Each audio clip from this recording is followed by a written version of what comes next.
హైదరాబాద్ లో అగ్ని ప్రమాదం చోటు చేసుకుంది.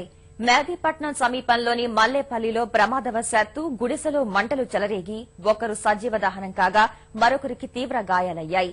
నిర్మాణంలో ఉన్న అపార్ట్మెంట్ పక్కనున్న గుడిసెలో ఉదయం సమయంలో ప్రమాదవశాత్తు మంటలు చెలరేగి కొద్దిసేపట్లోనే తీవ్ర రూపం దాల్చాయి. అక్కడే పనిచేసే దంపతులు మంటల్లో చిక్కుకుని భర్త సజీవ దహనం కాగా భార్యకు 80% కాలిన గాయాలయ్యాయి.